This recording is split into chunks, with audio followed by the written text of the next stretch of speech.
Now, your weather alert forecast.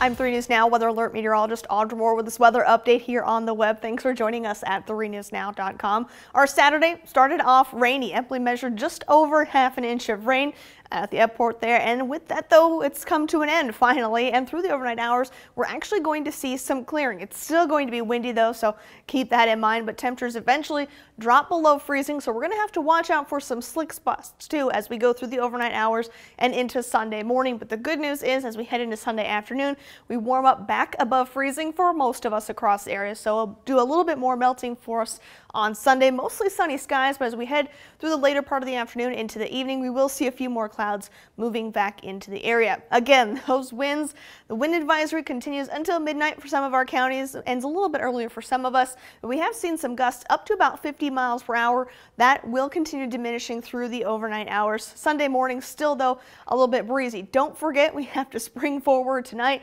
Yes, we lose an hour of sleep, but sunset not until 7:24 for Sunday evening.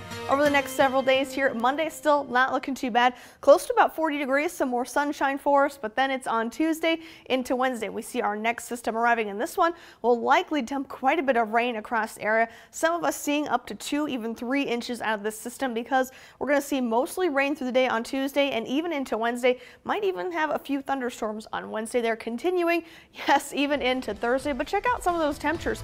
40s and 50s through the middle part of the week before we cool down a little bit Friday into Saturday, back down into the 40s as we head into next weekend.